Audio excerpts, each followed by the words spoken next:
नमस्कार। बीएससीआईपीएफ की श्रृंखला में आपका बहुत बहुत स्वागत करती हूँ। हम विश्व निवेशक सप्ताह 2020 के अंतिम पड़ाव तक आ चुके हैं। हमने वर्ल्ड इन्वेस्टर वीक 2020 इसके तहत इसके उपलक्ष्य में एक अलग पूरी श्रृंखला बनाई थी। बीएससीआईपीएफ और सेबी इन दोनों के साथ मिलकर ये अलग श्रृंखला उन निवेशकों के लिए है जो सबसे पहली बार शेयर बाजार में आ रहे हैं। हमने इस पूरी श्रृंखला में अलग अलग विषयों पर चर्चा करी।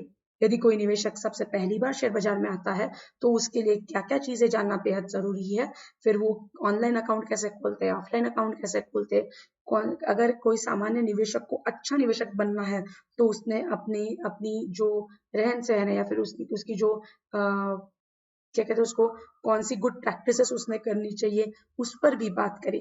हम आखिरी पड़ाव पर है।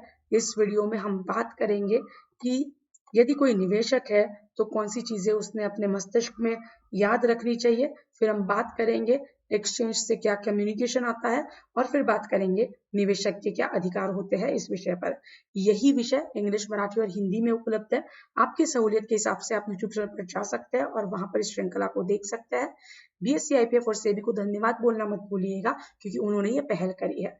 जैसे कि हमने गुड प्रैक्टिसेस के बारे में बात करी थी, कौन सी चीजें हैं जो याद रखनी चाहिए, वो मतलब कि पावर ऑफ अटर्नी साइन करना अनिवार्य नहीं है।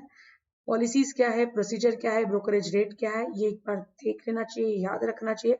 कोई ये ना कहे कि कल तक ये था और आज ये है, या फिर आपका आज से आपको तो हमने इस रेट से चार्ज किया है। हमको याद रहना चाहिए कि हमने क्या प्लान सिलेक्ट किया है और किस हिसाब से हमको चार्ज किया जा रहा है।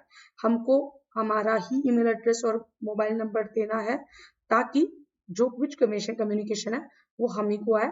और हाँ, वापस फिर एक बार हम दोहरा रहे हैं, गारंटी शब्द बाजार में ये चलता नहीं है, नॉट अलाउड।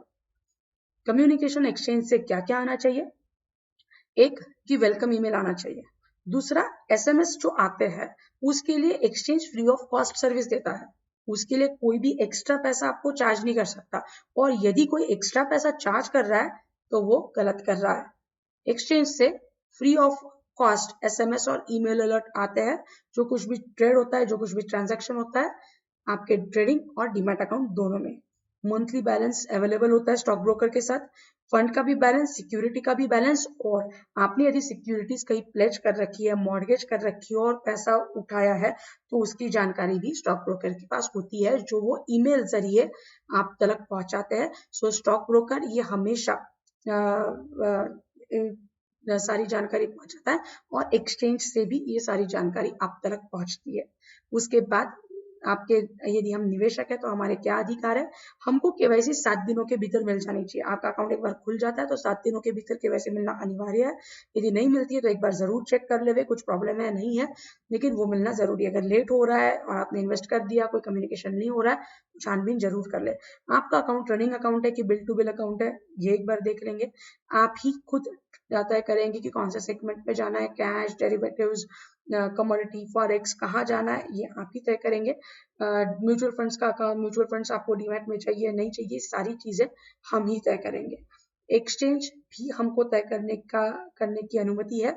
हम एनएससी में ट्रेड करेंगे, बीएससी में ट्रेड करेंगे, ये सारी चीजें एक निवेशक का हक है, वो निवेशक ही तय कर सकता है। क्या यूजर आईडी और पासवर्ड ये आपको मिलना ही चाहिए। यदि आपने ऑनलाइन ट्रेडिंग अकाउंट ऑप्ट किया है और आपको यूजर आईडी और पासवर्ड ही नहीं मिला तो फिर वो ऑप्ट करने का क्या फायदा। सो यदि कोई कहता है कि नहीं आपका तो ऑनलाइन अकाउंट है और यदि आपको ये नहीं मिला तो वो भी गलत है, वो हमारा अधिकार है, वो हमको मिलना ही चाहिए। ये सारी चीजें हमने देखी, अलग अलग विषय, किस तरीके से अकाउंट खुलते हैं, किस तरीके से डिजी लॉकर का इस्तेमाल किया जा सकता है, किस तरीके से ऑनलाइन केवाईसी होती है, इन पर्सन वेरिफिकेशन कैसे होता है, गुड प्रैक्टिसेस क्या होनी चाहिए, अधिकार क्या होनी चाहिए। इसीलिए देखें ये सारे विषय सामान्य निवेशक को और ताकतवर बनाए, और वर्ल्ड इन्वेस्टर वीक के तहत ये सारे विषय आप तक पहुंचाने का हमने प्रयास किया है। आपको हमारे सत्र पसंद आ रहे, बहुत बहुत धन्यवाद। कमेंट सेक्शन में अपना नाम और ईमेल एड्रेस जरूर लिखें। धन्यवाद।